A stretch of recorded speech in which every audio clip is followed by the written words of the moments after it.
let's get started. So welcome. I'm Amanda Zeller-Manley. I'm an optometrist here at the Vision and Conceptual Development Center. And we want to talk about computer vision problems. So there we go. Oh, no, maybe. There, okay. So one of the things that we've run into is we've had a ton of kids coming in with complaints that they never had before. So this guy, his problem, he's an avid reader, but he hates Zoom school. Being on the screen is just awful. It's not so bad that he doesn't still enjoy his video games, but he feels like his eyes are burning. He's got eye strain and headache with screen time. So that's our pretty common scenario of what we're seeing with people who are having problems from the computer. So one of the things we might see is people complaining they're squinting, or their eyes are tired, they're exhausted. One of the other things we often see is text neck or tech neck, depending on what the source is. And it's also referred to as a forward head posture. That's something that often happens if a person is struggling to see their screen, if their screen is not at the right distance, or maybe they need glasses that are optimized for that working distance on the computer. So one of the things that we see a lot in our office as well is like really terrible posture using a smartphone. And this is not good as far as your eyes go, but it's also not good for your neck, as you can see from our demonstration here. So we'll talk a little bit about what's going on in the background here, why some of these things occur, and then what you can do to mitigate some of these problems. So the people that we see kids, we see adults. Right now, a lot of children who are doing virtual school, they're not accustomed to spending this kind of screen time. They're used to more in-person interactions, and they've gone from maybe doing FaceTime with grandma and some TV shows or maybe some video games to that plus all the time on screen for school. So we've had a lot of kids coming in complaining that their eyes are hurting, their eyes are tired, their eyes are burning, their eyes are aching, their eyes are hurting. But we've seen the same thing with parents, now that people are working from home. So this lady that I saw last week, she came to me and she says, well, previously, Monday I was seeing clients, Tuesday I was in meetings, Wednesday I was seeing clients again, all face-to-face. And now all of her meetings are online, all of her patient interactions are online. And suddenly she went from, just a few hours a week of screen time to being, 8+ hours every day, 5 days a week. So she didn't have any complaints before, but now all of a sudden she's miserable. So tonight, what I want to let you know is a little bit about what happens when your eyes aren't working together, how screens make it worse, what you can do to make it better, and then when to get professional help. So at the Vision and Conceptual Development Center, there's me and there's Dr. Green, my partner. She's not on with us tonight. And I'll give you like a little bit of background just about me. I worked in optical selling glasses for about 4 or 5 years before I went back to school for optometry school. I went to Nova Southeastern University in South Florida. And then I moved to California and did about 1.5 years of primary care optometry. So mostly doing contact lens fits. For whatever reason, I ended up seeing a lot of people that had like really weird, complicated contact lens fits, partly because there was a guy in town who really, really, really should not have been doing LASIK or other refractive surgery. So I got to see a lot of his patients after he messed them up. So very educational, not good for them though. But I knew that I wanted to do something else because my goal was always to help people. And while it was fun to see the contact lens patients, especially the more complicated ones, because I get to know them a little bit. I'd see them, you know, 3 or 4 times before I got their prescriptions finalized. Then I wouldn't see them for a year. And I wanted a different kind of practice. So I had always been interested in vision therapy. It was always something really interesting to me. So when I moved to DC, I met Dr. Wax, who was a pioneer in vision therapy, and he was retiring and selling his practice. So I thought, well, this is a really amazing opportunity. And I came in and saw how the therapists were trained and how everything was going, and all of the kids that they were helping. And I thought, this is it. This is my new home. So we did that. And he was a great mentor to me, and I learned so much. And then I, took further education and got my fellowship in 2011, just in time before my first kid was born the next year, and got a board certification, vision therapy, vision development, and vision rehabilitation. So Dr. Green also has her FCOVD credential, and we've been working with kids now for 15 years for me, 16, I think, for her, so a little bit longer. So part of the reason this is near and dear to my heart is I was given a vision problem. I didn't know it, though, for the longest time. I was B- student, even when I tried, what I thought was my best. Parents didn't agree, but I tried and couldn't quite manage better than that B- average. And I thought, what do I want to do with my life? I want to do something where I'm helping people. I want to solve problems. Like, that was what I wanted to do. Fortunately, they let me into optometry school, despite my B- average. I guess I sweet talked them. And then I really started having problems because all of a sudden I had to do a ton of work on the computer. So this is a lot like my patients that have been seeing, especially the ones lately, where I went from very little computer work because, like a lot of our patients, I managed to avoid the things that hurt. And I took primarily math and science classes in college because you didn't have to do screens, didn't have to write papers. So I went from very little computer work to suddenly having to write papers and do presentations and put together slideshows. And I was miserable. I was getting blinding headaches. My eyes were hurting. It was so uncomfortable. And fortunately, one of my professors said that I needed to go to the vision therapy clinic. And I said, what's vision therapy? Because we hadn't had that class yet. But because it was my first year. So off I went to the vision therapy clinic, like my professor said, and they introduced me to this world of a new way of really solving people's problems. And it was amazing because after that, I was able to get through school and do pretty well. So I ran into the same problem that a lot of people have, which is managing my time. Being an optometry school student is full-time work, but it was something that was important because I knew that if I didn't do what I needed to do from a vision therapy standpoint and get my eyes working together, I might not be able to finish school. So after I finished vision therapy and got the help that I needed, I became an A student. I had no idea that all those years, my lack of success was because there was a real and true roadblock in my way. But fortunately, I found that out early in my optometry school career and graduated at the top of my class. So that was good. The problem is, this is a problem for a lot of people, that it took me 22 years to get help because nobody knew. Nobody knew I had a vision problem. I didn't know I had a vision problem.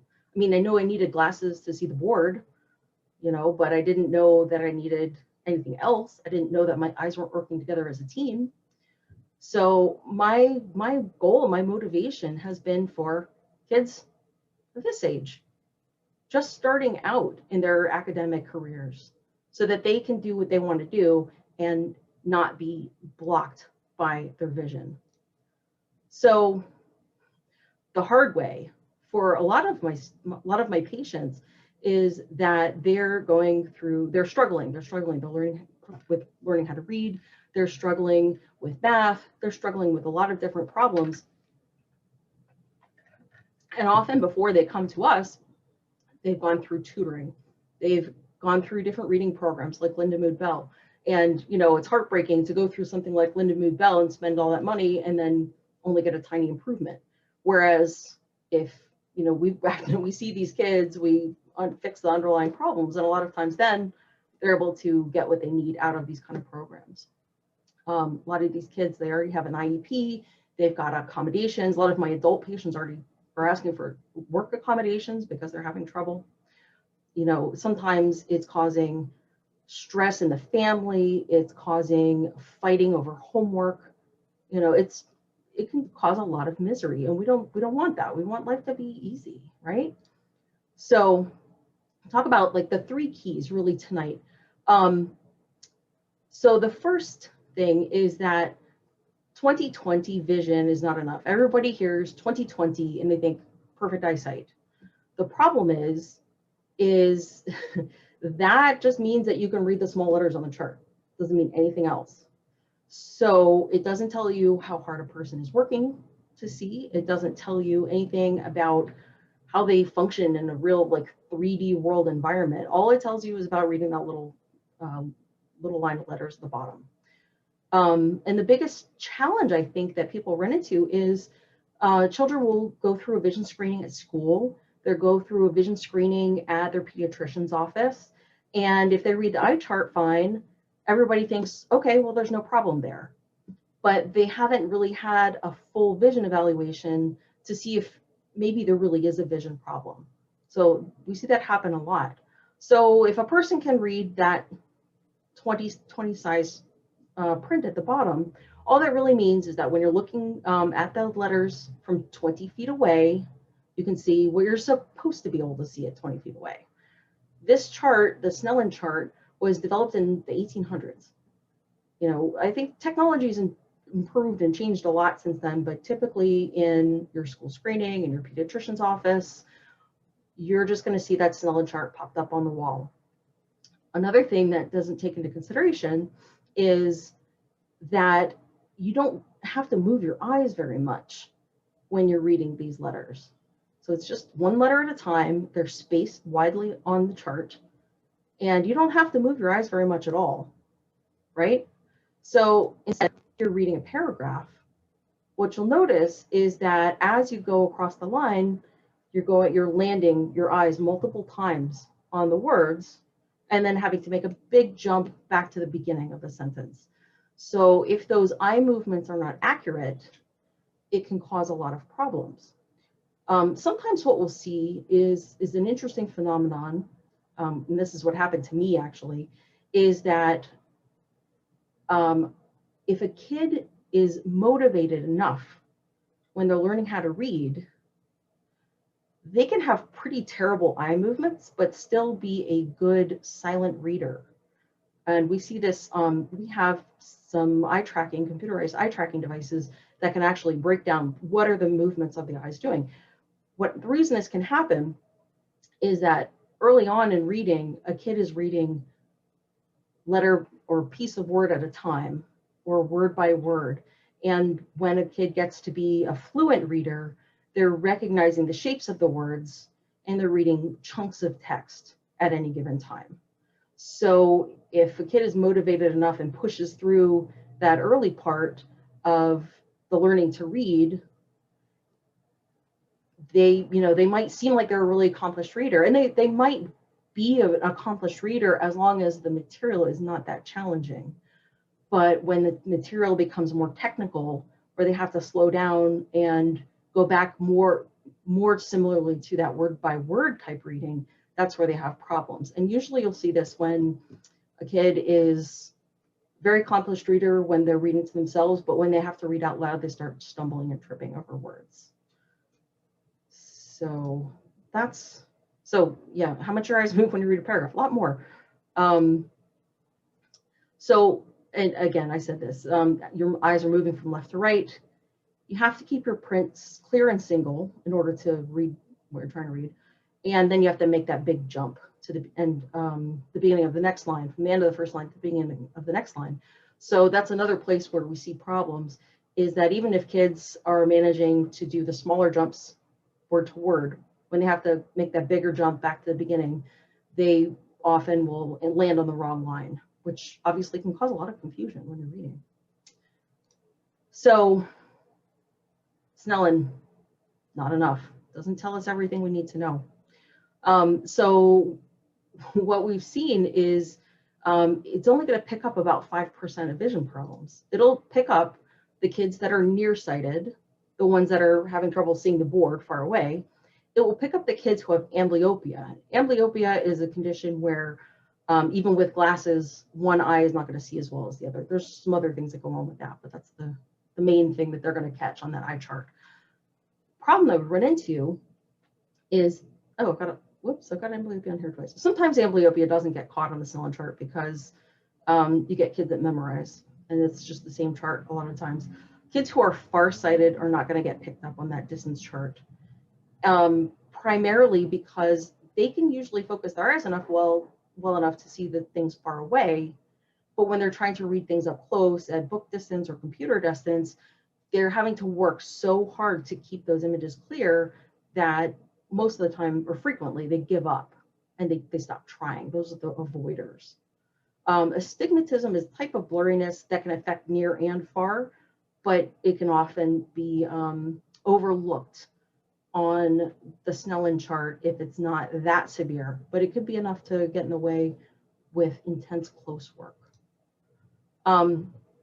So probably you learned in school that your eye functions like a camera. You have the optics inside. It makes a picture of the object that you're looking at on the retina, on the back of the eye. Well, that's partially true. However, what happens next is that your brain is like the computer that has to process that image. So this eye camera thing, that's like old outdated technology, right? These days, when you're taking a picture, it's not making a picture on film. It's making a series of bits and bytes to then get transformed into an image. And that's what your brain is doing, because your brain is taking that raw image data that's coming in, and it's putting together not just the line of it, it's putting together the color, it's putting together motion that's involved. And then you have to then create this knowledge of, in this case, butterfly, right? So like if a child sees an apple for the first time, it's just a red thing. And the way that we put that together in our brain, the way we teach our brains to see, is by exploring with our other senses and matching it up with vision. So if you take that apple, it's not just that red circular thing. Okay, I pick it up, it's got dimension, it's got shape, it's got weight, it has a smell, it has a taste, it has a texture. And we match all of those things. So while we don't really think of it a lot of times, vision is a skill that we learn. Most of the time we don't realize that because it happens when we're so young. But you learned how to walk. I'm sure your parents have, pictures somewhere, I hope, of learning how to walk and toddling around. But just like learning how to walk, we learn how to see. And you can, look at any crowd of people out and about, and it's plainly clear that some people do a better job of learning to walk than others. Same thing happens with vision, only you can't see it. So with vision, all of that is happening behind the scenes.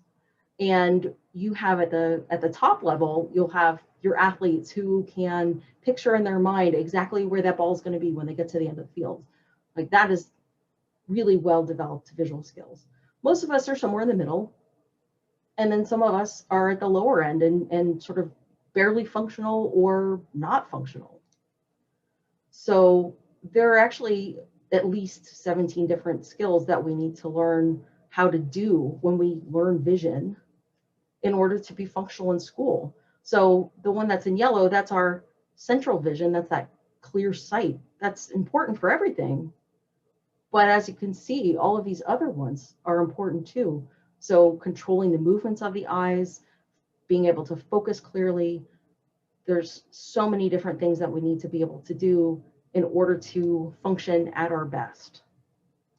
One of the things we run into at with a lot of people is that they have trouble making their eyes point at the same time at the same place in space.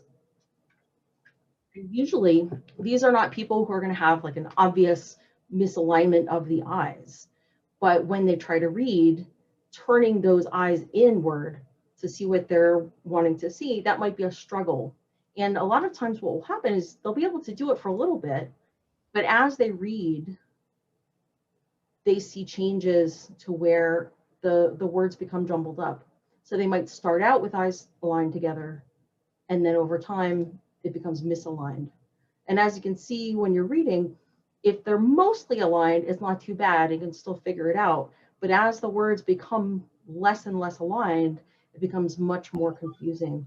So this is where kids will start to read and they might recognize a word in one context, but then when they read that same word later on, they're missing or stumbling over that word. It may be because they don't have a good ability to sustain keeping those eyes aligned. So they might start out okay, but then their eyes start to get tired and everything kind of falls apart. And that might happen too, where it really starts to move around. Those kids definitely have a lot of trouble with learning how to read if that's happening at that early age. So a lot of times these kids are labeled problem learners, and really there's a problem that could be fixed. Or it might be something as subtle as being that B- student. And, you know, instead of having people saying, work harder, work harder. If you're a B-, you could do a little bit better, right?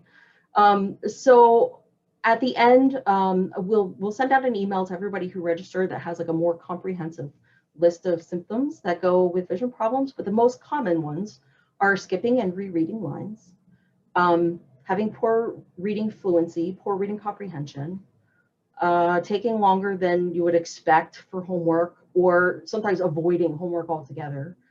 That's that homework war situation, which is not fun. Reversing letters, and seeming to have a short attention span for reading and schoolwork. So a lot of times the parents think, well, my kid's got ADHD because they don't want to pay attention when they're doing schoolwork or when they're reading a book. But what frequently is the case is that it's too uncomfortable, so they don't want to do it. So instead of paying attention to their paper and focusing on the work that they're supposed to be doing, it's more comfortable to let their eyes relax by looking out the window or do something else. But you might say, well, what about video games? You know, doesn't it hurt for video games? Yes, it does, but they do it anyway. Well, why? The reason why is they spend millions of dollars in the video game industry to build rewards into the games that will make kids persist and persevere despite the fact that it hurts. So that's why, you know, just because a kid is obsessing on video games but not doing their schoolwork, it could still be a vision problem that's affecting him or her. So there's a lot of different things that we need to take into consideration when we're looking at, is this person having problems with their eyes? So the first step of just, well, are your eyes healthy and can you see the letters far away? That's your routine eye exam is going to find out that. But looking at all of these other skills of, can you use your eyes in such a way that they're efficient, that images are clear, that they're staying clear, that you can do it comfortably, that you can understand what you're seeing. That's something that's not done in your routine, you know, eye exam that you do it for us. So the key number 2, tasks that are biologically unacceptable. So what does that mean? This guy here is named A.M. Skeffington, and he was the father of our field, behavioral optometry, which is now expanded into neurooptometry and a lot of other components that weren't being done back in his day. He said that reading is a socially compulsive task that is biologically unacceptable. And what he meant by that is that our visual system is not optimized for reading or doing sustained close work. So if he saw what we were doing today on computers, I'm sure he would just shake his head. The reason for this is our brains like tasks that are 3D, especially things that you can manipulate with your hands. So that is part of the reason why early on in life, kids are doing tasks at school that have manipulatives and have things that they can actually touch and handle. That's also why someone might have problems when they're reading off a computer or reading off a printed page, but they might be able to do arts and crafts activities and not have the same kind of symptoms, because it's just easier for your eyes and your brain to work together for that thing you're touching, and also it has space to it. It's three-dimensional. Your eyes and your brain are not real keen on flat surfaces. So writing is usually a little bit easier than reading, because at least you've got the pen or pencil on the paper, and that gives more depth to it. And again, you're touching it with your hands, which gives feedback from your arms and your brain, your arms to your brain. So one of the other things we run into is eyes like sharp edges to focus on. Just the way that our eyes are built, it's much easier to focus on things that have clean, crisp edges. So that's why reading off a printed page, assuming it's good quality printing, is going to be easier than reading off a screen.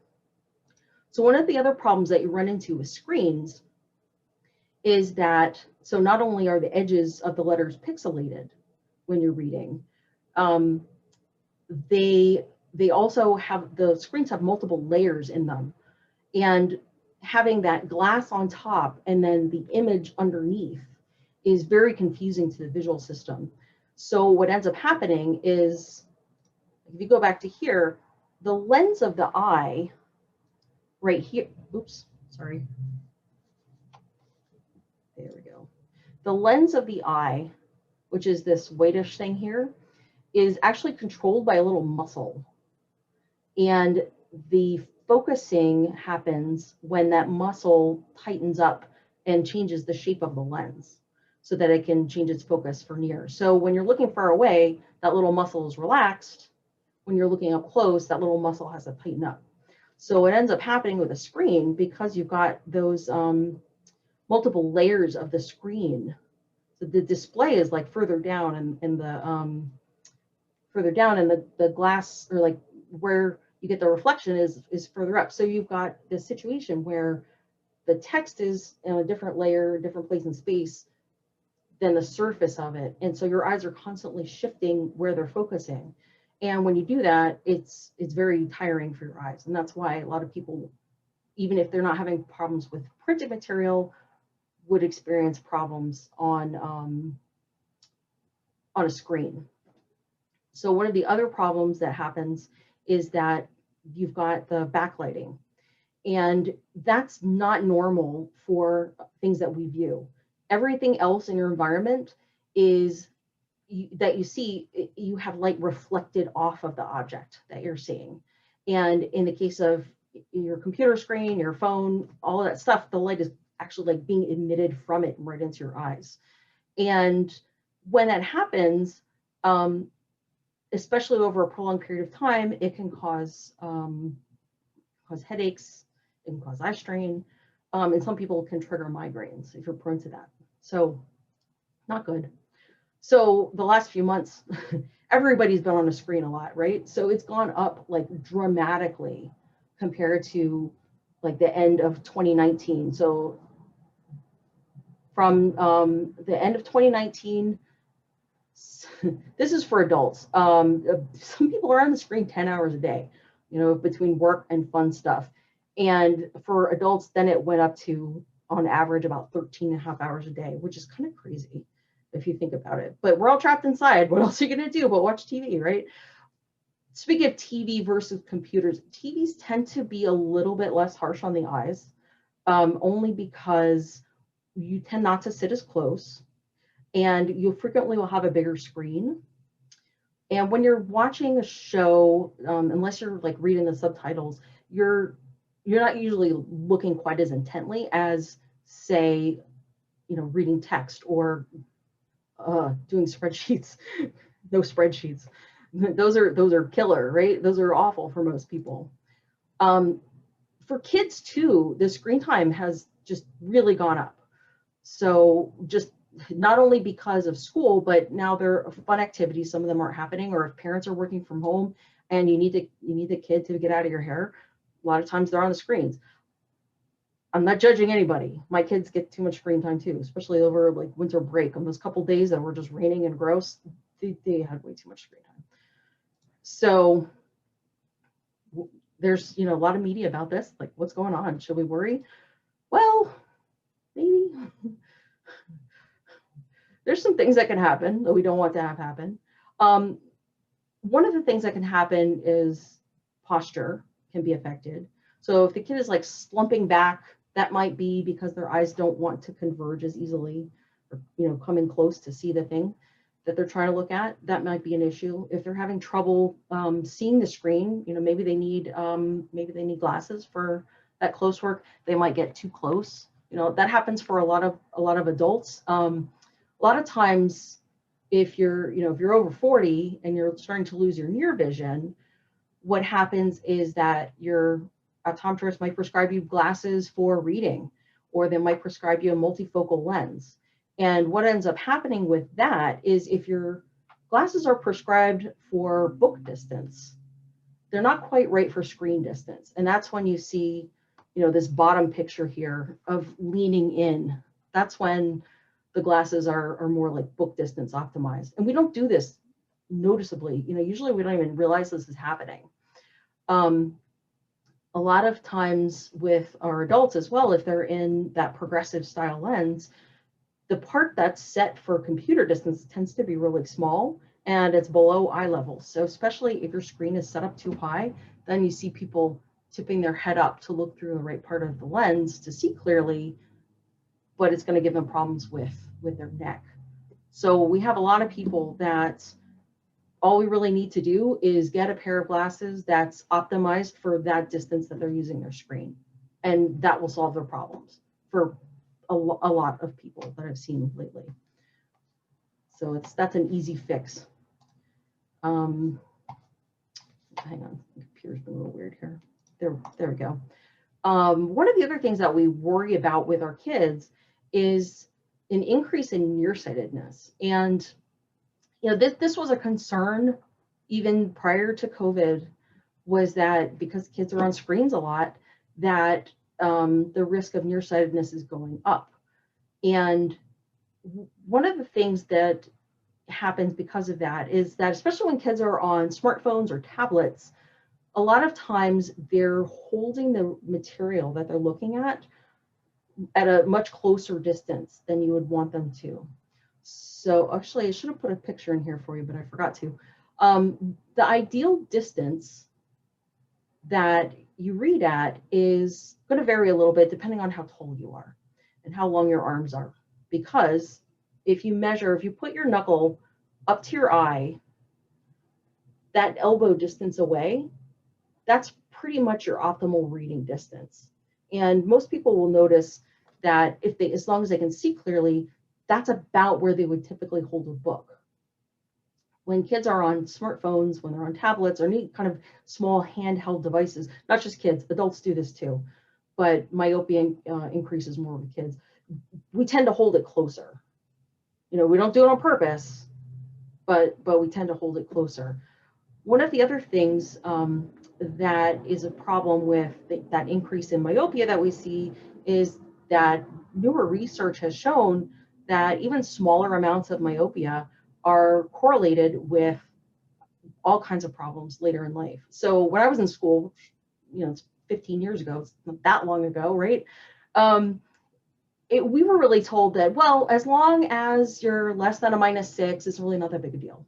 Once you get over a -6, then you start having problems. Other than that, it's just inconvenient to be nearsighted and have to use glasses.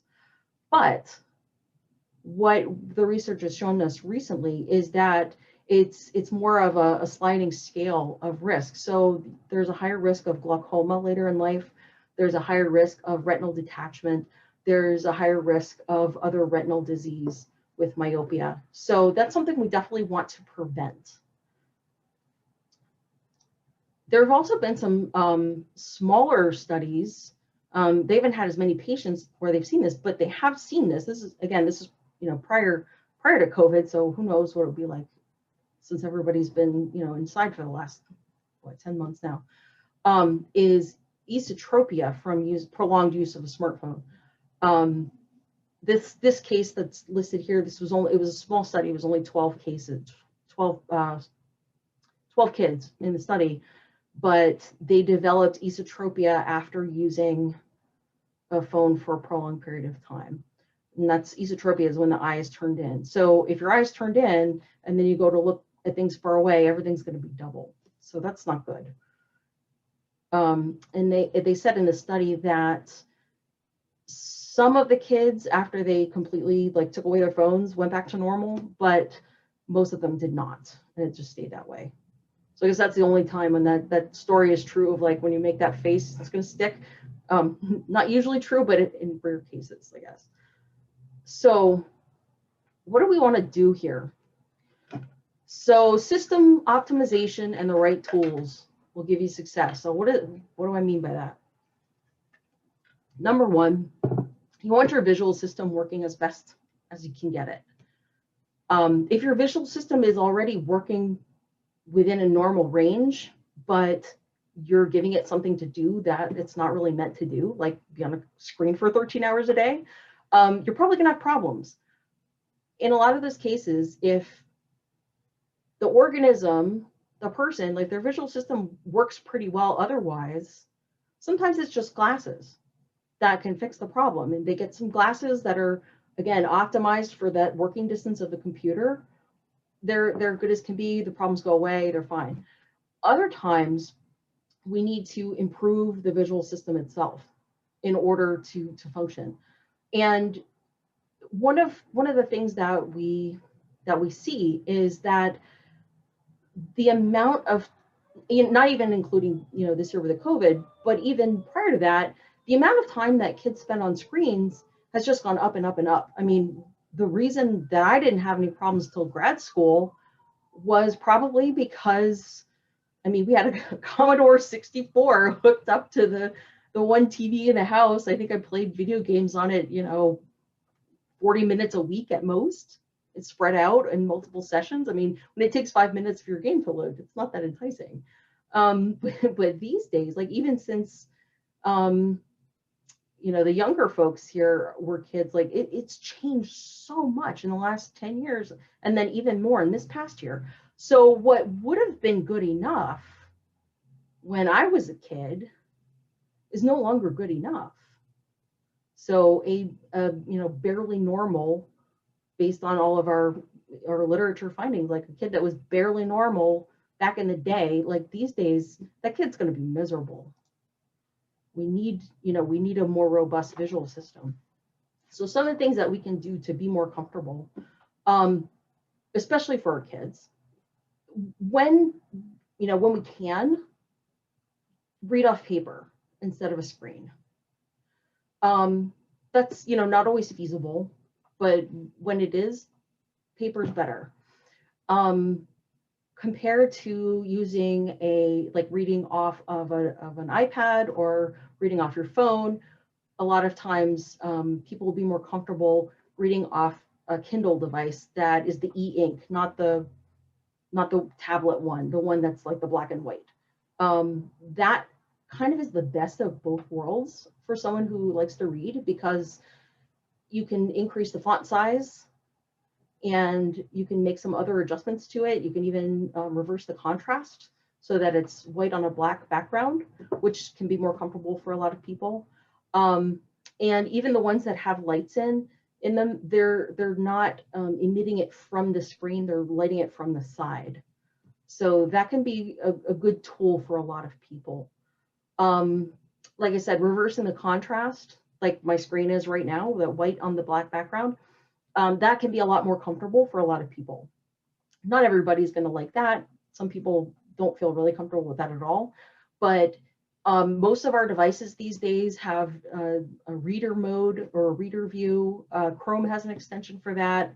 Apple devices have that for most websites, as long as they're not old, where you can adjust the appearance. So you might have like a sepia or brown background.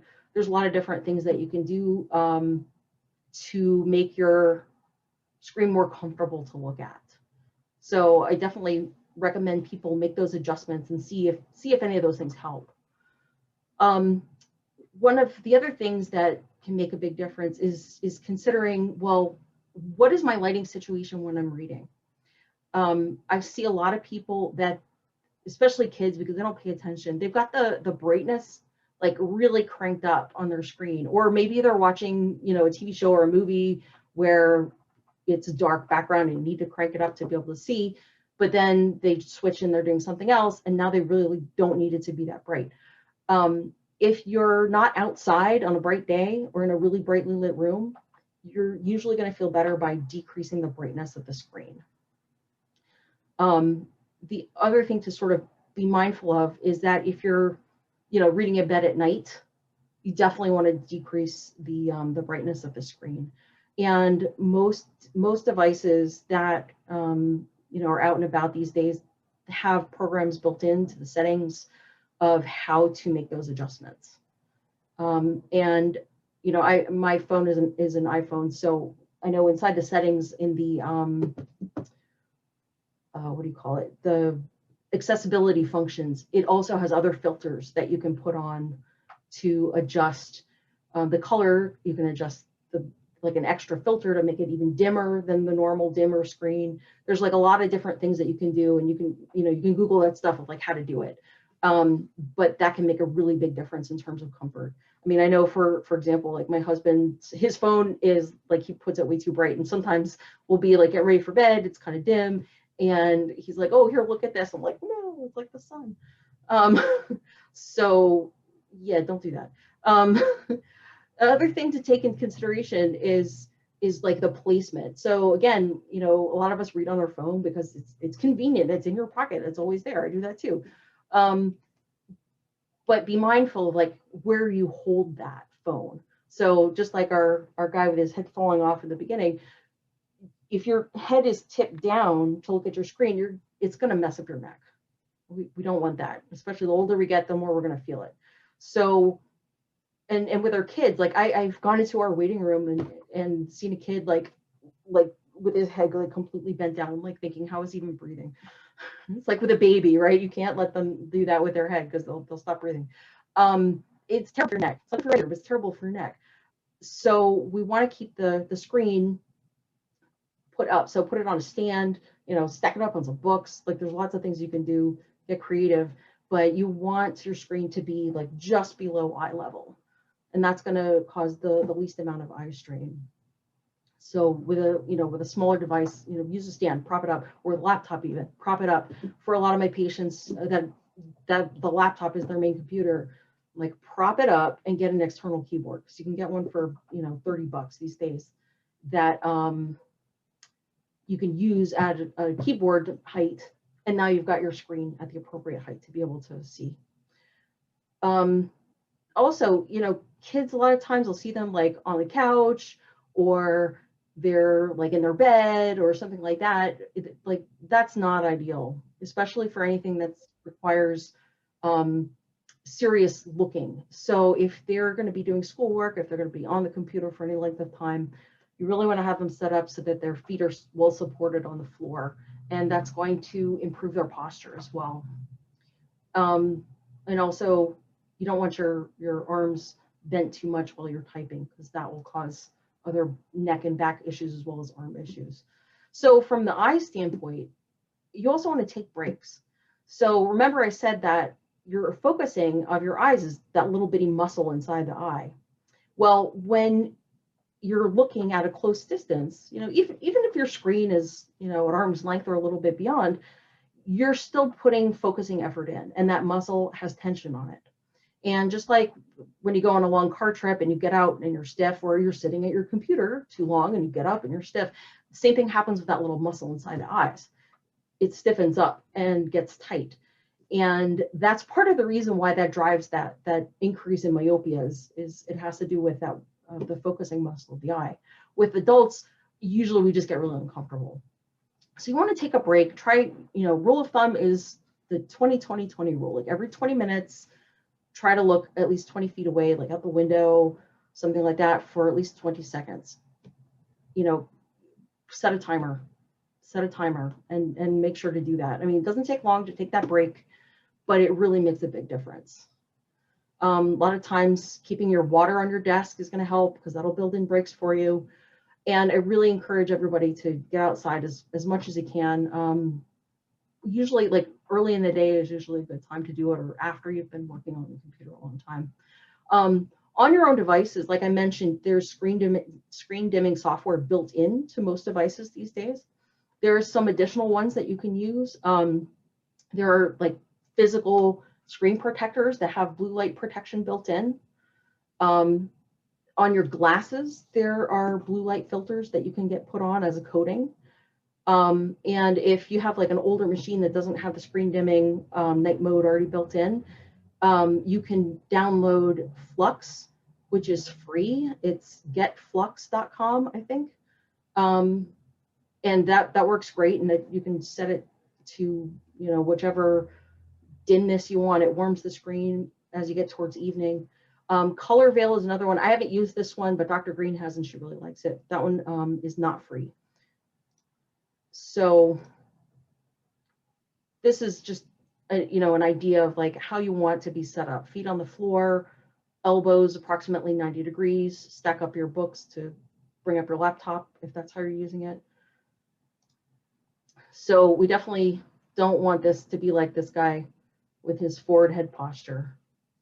So one of the things that researchers have shown is that using low power convex lenses. So what does that mean? That means magnifying lenses, like reading glasses, but not as much. So the ones you get at CVS, they started +1, +1.25, depending on which store you go to.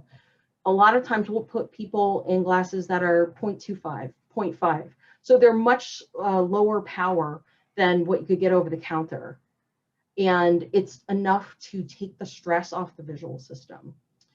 A lot of times using a tinted lens can also make a big difference. So we have a lot of our patients that we're testing for tinted lenses and having them wear that when they're on the computer. And that can make a really big difference in terms of comfort. There are some that will, I forget where it is because I saw this a while ago, but there's some companies that sell gaming glasses. That's what that is. It's low plus powered lenses.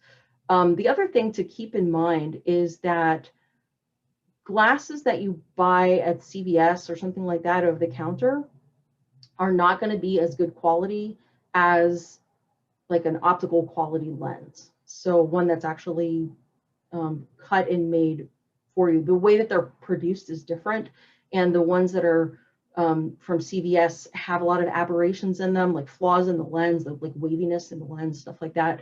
They're also they're just the centers of the lenses are just made however they make them, and maybe they'll fit you and be centered for your particular head and eye size, or maybe they won't. So those are good as like your spares. If you need multiple pairs of reading glasses around, like they're fine as your like 5 minutes, let me check my recipe. But if you're going to sit on the computer or read for a long time, don't do that. So again, we want to optimize all of these different visual skills that are more than just, can you see the letters on the chart? There's a lot more pieces that go into it. So fortunately, we've got good news. There's something called neuroplasticity. So neuroplasticity is the way that your brain can change all the way through to the end of your life. So it used to be thought that, once you're past babyhood, you're just stuck with what you've got. Like your brain doesn't change. That's, just how it is. Like in retrospect, that seems really silly because how would we learn anything if we couldn't change our brains? But the newer research has shown that, yeah, you can totally change it. This book just came out. I haven't read it. I just heard about it yesterday, and thought I'd throw it out there. But if you can read it, I don't know, depending on your screen, keep sharp, build a better brain at any age. So until we die, we can still make our brains better. And our brains are what runs our visual system. Most of the time, the eyes are fine. It's how the brain uses those eyes that's going to give us either good, comfortable, happy vision or uncomfortable, sad vision. So what do we do if we don't have a robust working visual system? We recalibrate it. So just like we talked about at the beginning with that apple, like if for whatever reason you make a mismatch when you're growing and learning and developing that visual system, and you're not making good, accurate judgments of where is that thing in space that I'm trying to see, maybe it's good enough to get by, but not good enough to sit on a computer for 13 hours a day. You can recalibrate that visual system. So we harness that neuroplasticity and make it fun so that we can change our brains and improve our visual system. So if the simple changes aren't enough, it makes sense to get professional help and solve the underlying problem. So that's what I got for you today. So I've got some goodies for everybody. We'll send this out to everybody who registered through email. We have all of our screen time tips.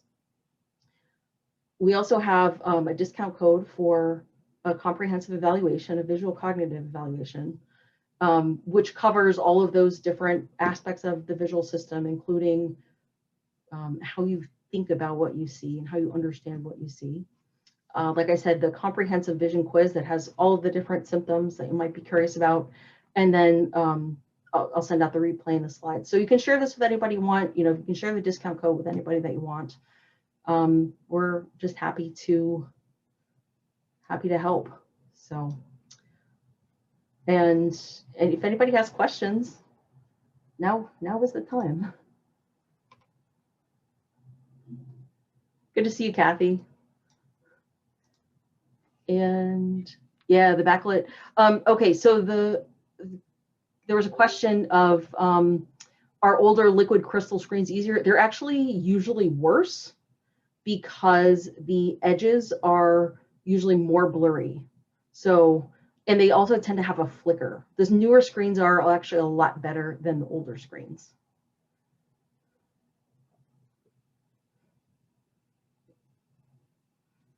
Hi, Andrea. Thanks. Thank you for coming tonight. So I hope everybody has a great evening. And you know, if you think of questions that you didn't ask tonight, then you can definitely shoot me an email and I'll be happy to answer them. Good night.